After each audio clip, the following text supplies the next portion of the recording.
gens, c'est Marius, j'espère que vous sentez bien, en tout cas moi ça nickel. Alors aujourd'hui je vous retrouve pour pouvoir parler du scan 879 de One Piece qui est sorti hier. Oui, il est sorti en retard alors que d'habitude il sort le jeudi. Donc je fais cette vidéo le lendemain, c'est à chaque coup comme ça que je procède, je fais à chaque coup la vidéo du scan, à chaque fois le lendemain. Donc je suis désolé si vous l'avez attendu hier soir toute la soirée. Mais pour moi c'est beaucoup mieux, je vous jure c'est beaucoup mieux pour moi. Après voilà, je vais pas me forcer de le faire un vendredi soir alors que je ne veux pas. Et surtout que je me sens pas apte à le faire au moins un soir quand il sort. Parce que les scans, je les vois tard.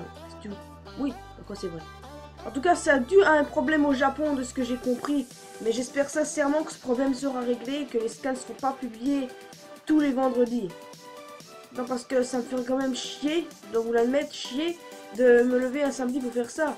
Enfin me lever, bah je me lève généralement. Mais c'est surtout parce que j'ai beaucoup de travail le samedi pour trouver mes sujets de la semaine après. Trouver les images, trouver des sons audio, des trucs comme ça. Enfin pour moi c'est galère mais bon je m'en fiche. J'adore One Piece, donc me lever un samedi là pour One Piece, je m'en fous. J'adore. Donc maintenant j'ai arrêté mon bavardage. Et on va tout de suite passer au scan parce que je sais que ça vous intéresse pas ce que je dis. Bon, allez go.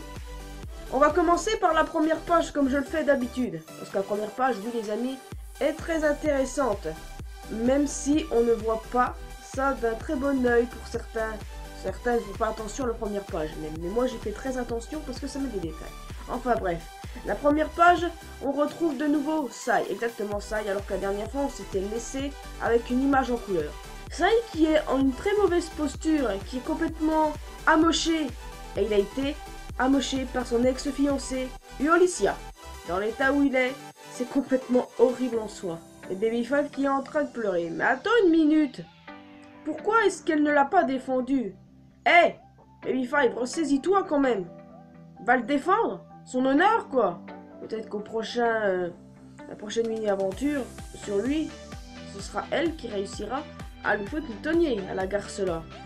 D'ailleurs, un mec s'embrouille avec Don Chijiao. Donc je suppose que ça peut être le père d'Ulycia. Je suppose, hein. Je suppose. En tout cas, j'ai quand même hâte de voir la prochaine image sur ça. Maintenant, je vais vous passer et vous raconter le résumé de ce qui s'est passé dans ce chapitre. Résumé rapide comme d'habitude. Avant de vous parler complètement de ma review, analyse, tout le bordel. Alors tout d'abord, le chapitre a commencé avec le groupe du Sunny qui était en train de pleurer. Et Jinbei, oui, il pleurait Pedro. Jinbei, il était là, il était en mode dire ne faut pas baisser sa garde. Big Mom les course toujours grâce aux bonbons de Perospero. Pudding, Sanji et Chiffon sont toujours en route pour Chocolat Town.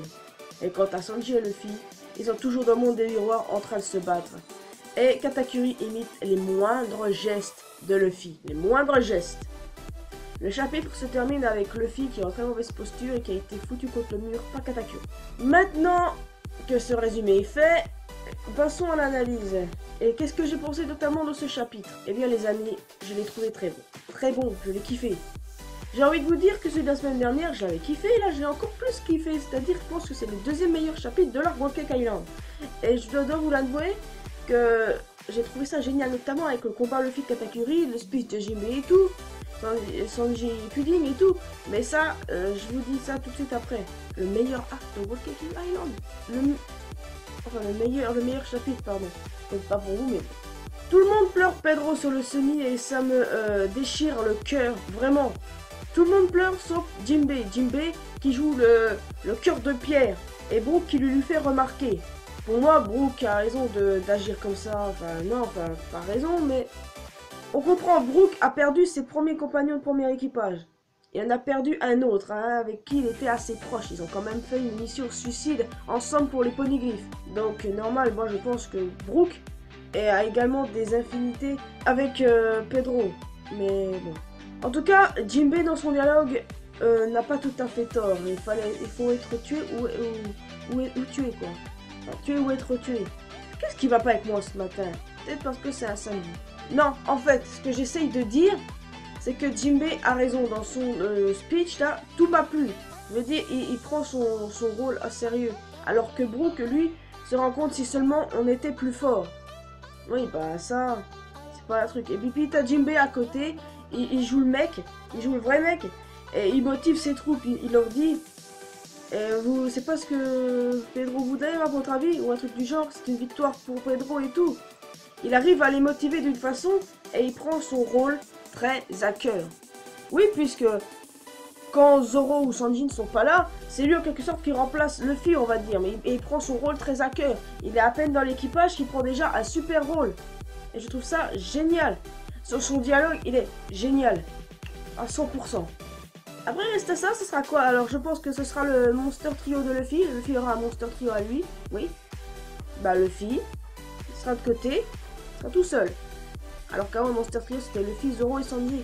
Donc, Zoro, Sanji et Jinbei seront son Monster Trio. Pourquoi? Parce que on sait que Big Mom, Kaido, Barbe Noire, bon, je l'exclus, ou Shanks ou n'importe qui, ont un trio dans leur équipage. Luffy aura de même.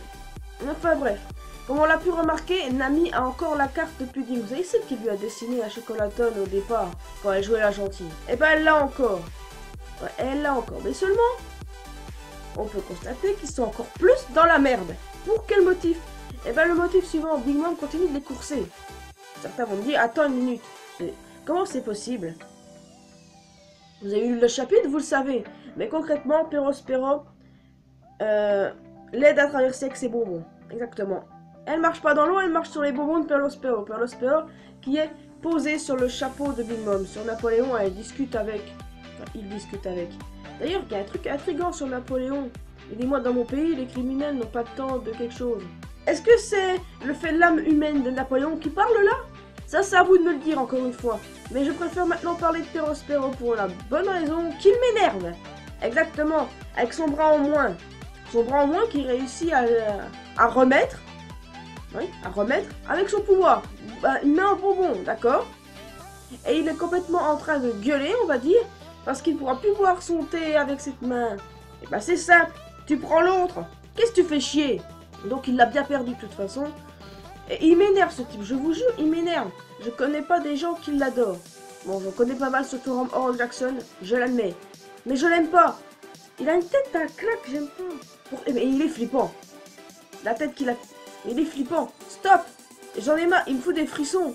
Vraiment. Le fait que Carotte réagisse bizarrement face à lui, c'est à cause de la scène avec Pedro.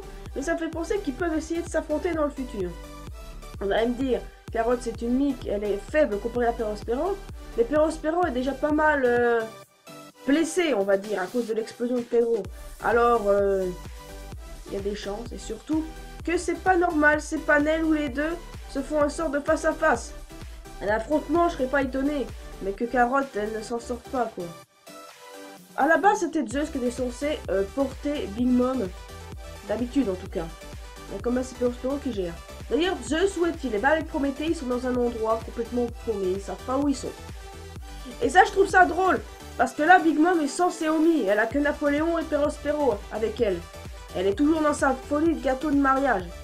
Et elle m'énerve sévère aussi, elle. Je sais pas pourquoi, mais moi, elle m'énerve. Bon, avant de passer à Pudding et Sanji et Chiffon, maintenant, on va passer à Poon. Poon, qu'on a enfin revu. Exactement, enfin revu. Seulement, monsieur est sur un bateau et décide de prendre le large. Il décide de partir. Bye bye. Le fait qu'il ait un bateau, c'est sans doute à cause de la confusion qu'il y a eu. C'est-à-dire que l'explosion de Tamate Bako, le gâteau qui tombe, la poursuite des hommes de Big Mom vers les chapeaux de paille, le Germain ou les pirates de Fairy Tank. Donc il a profité de toutes ces confusions pour pouvoir enfin prendre un bateau et se barrer. Et il croit voir Chiffon. Seulement il ne croit pas voir Chiffon puisqu'elle c'est vraiment elle. Elle qui est vraiment sur le tapis volant avec Pudding et Sanji, les amis. Et ils se rendent toujours à Chocolaton. Et on apprend, bien entendu, qu'il n'y a plus de ministre du chocolat. Déjà, ça c'est clair. Mais qu'avant, c'était Lola. Lola était la ministre du chocolat avant. Et que tout le monde voyait Pudding prendre sa place après elle. Seulement Pudding n'a jamais voulu, parce qu'elle était sûre au fond d'elle que Laura reviendrait et que pour elle c'était toujours elle, la ministre du chocolat. Là, ça nous montre réellement que Pudding aime sa sœur. Elle aime vraiment sa sœur. Je l'ai toujours su, même quand elle embominait les chapeaux de paille au début, quand elle parlait de Laura, moi j'étais sûre à 100% qu'elle disait la vérité à propos d'elle. Ça c'était obligé, je la croyais que sur ça au départ. Donc là ça se confirme. Pudding a toujours refusé ce poste. Et moi je trouve que ça fait de Pudding d'un côté d'une bonne personne d'avoir refusé un poste qui appartenait à une de ses sœurs qu'elle aimait beaucoup. Et ça c'est poignant. Et le fait qu'on parle comme ça de Laura voudra peut-être dire qu'on la reverra dans le futur. Mais quand? Quand? Ça c'est un problème. Quand? En reparlant de Pudding, elle me tue à chaque fois. Elle me tue. Surtout quand elle est cachée dans Rabian, son tapis volant. Ah mais elle me fait marrer quand je l'ai vu dans le tapis volant. J'ai mis 2 temps sans la voir. Je voyais déjà Sanji et Chiffon. Je me suis dit, elle est où Pudding? Et je regarde, je la vois dans le tapis enroulé. Elle me fait trop rire. Non mais sérieux. Et puis qu'elle combat toujours son mauvais côté. Ça rend d'un côté très attachant. Et un côté drôle et un côté triste pour elle, quoi, parce qu'elle combat son mauvais côté. Et puis même une phrase qui me fait marrer. Tu rigoles, si je m'assois à ses côtés, la plupart des gens vont croire qu'on est en couple avec cet idiot. Mais ils sont trop mignons avec Sanji. Non, franchement, oui, trop. Et franchement, j'ai vraiment été heureuse de la revoir. Franchement, je redis beaucoup de franchement, mais je suis contente. Honnêtement, je ne pensais pas qu'on la reverrait dans ce chapitre-là. Le peu qu'on a vu, on a appris des choses sur Laura. Et on a également vu son côté encore plus comique qu'avant. Mais en tout cas, ils sont bientôt arrivés à Chocolaton. Et je pense qu'il va y avoir de la merde là-bas. De la merde, quelqu'un va les attendre, d'une certaine façon. Et si c'était Daifuku qui les attendait? Vous savez Daifuku, 3e fils de la famille Charlotte. Le ministre du... je ne sais même plus c'est le ministre de quoi. Parce que, je vous jure, je l'aime pas lui. Mais bon, moi, j'ai beaucoup apprécié le face-à-face avec Sanji. Et j'ai envie de vous dire... Le 3e fils de la famille Bismuth contre le 3e fils de la famille Charlotte, ça je vois très bien. Sauf qu'à bout d'un moment, il était avec le groupe de Brûlé et tout. Et Brûlé, et avec, dans le monde des miroirs, avec Katakuri et Luffy, seulement comment Daifuku a pu.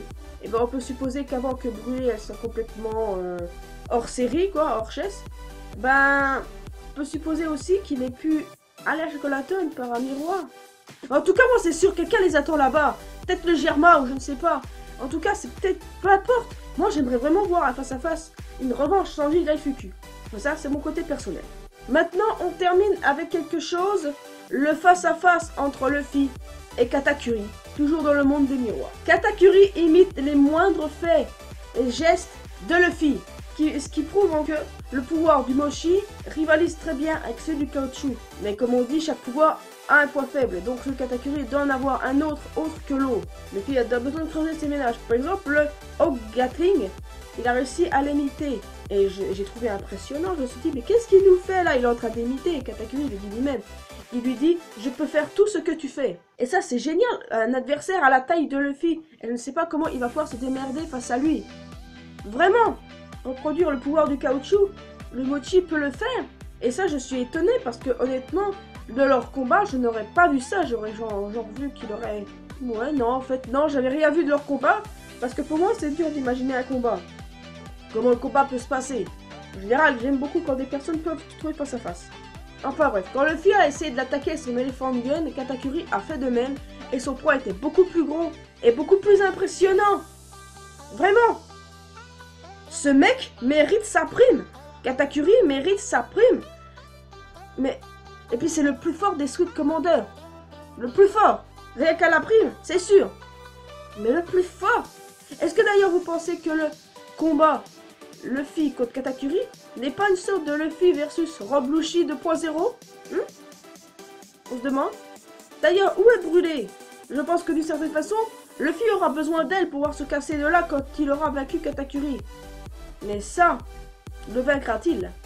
Pour être honnête avec vous, je pense qu'il battra. Katakuri est certes le plus fort des Sweet Commanders, au-dessus de Smoothie et Cracker. Seulement, oui, il doit avoir un autre point faible. Luffy va devoir trouver autre chose. Exactement. Il va devoir trouver autre chose pour pouvoir le battre. Parce que s'il continue de faire tout ce qu'il connaît jusqu'ici, il ne le battra jamais. Et beaucoup de gens disent, ouais, il battra jamais Katakuri, ils auront leur revanche dans le futur. Mais attends une minute, comment est-ce que tu veux qu'il ne le batte pas? Il est enfermé dans le monde des miroirs avec lui.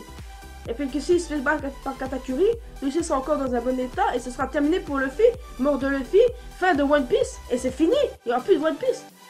Vous voulez vraiment que One Piece se termine sur une défaite de Luffy, qui sera humiliante d'un côté, qui finira son arène mort? Parce que Katakuri, je le redis, il mérite sa prime et il est badass. Donc faut arrêter. Luffy ne le battra pas s'il continue comme ça. Il doit trouver quelque chose pour pouvoir le vaincre Comme ça, quelque chose que Katakuri ne pourra pas imiter. Quelque chose qui sera impossible à imiter Katakuri, oui. Mais quoi? Mieux améliorer son Gear 4 peut-être. Beaucoup de gens parlent du Gear 5. Les amis, je ne vois pas de Gear 5. Pas maintenant. Le Gear 4 pour moi est trop récent pour qu'il y ait un Gear 5. C'est mon avis. Bon. Maintenant que c'est fait, je crois que je vais me mettre à méditer sur comment il pourra le vaincre. Personnellement, hein. Luffy est dans la merde, il va en chier pour l'avoir. Mais dans ce chapitre, il y a des présences qui ne sont pas été montrées. Encore moins Caesar, d'ailleurs. Où est-il? Est-ce que Pedro est toujours en vie? D'ailleurs, si Perospero est, je pense que lui aussi et qu'il a dû être sauvé par Aladdin et ses hommes. Si c'est Aladdin, l'homme poisson que Chopper a vu. D'ailleurs, on n'a pas d'informations sur ça. Mais Oda s'attend qu'on laisse des informations derrière. Comme ça, pour les oublier. Le Germain, exactement, même si je les hais de tout mon cœur, j'ai envie de les revoir pour savoir où ils en sont.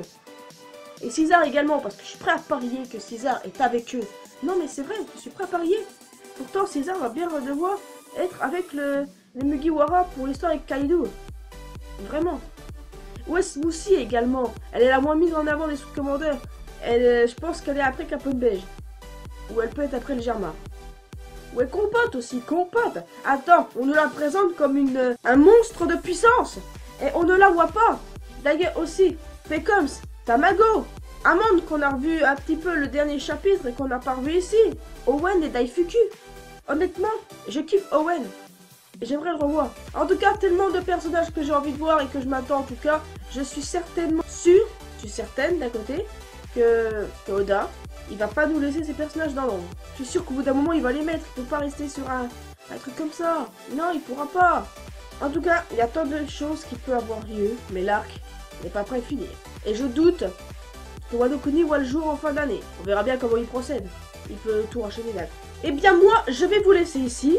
J'espère que vous avez apprécié cette vidéo analyse sur le chapitre. Si c'est pas le cas, eh ben dites-moi ce qui vous a pas plu de ce que j'ai dit. Non, pour moi j'ai tout dit. Et puis dites-moi aussi ce que vous en avez pensé et blablabla. En tout cas, si vous avez aimé, laissez un petit pouce bleu pour pouvoir encourager ma chaîne parce que franchement, elle a besoin d'un petit boost. Abonnez-vous si ce n'est pas encore fait. Et moi, je vous laisse ici et on se retrouvera pour de prochaines aventures One Piece ou autre. Posez-vous bien ici là. Ciao.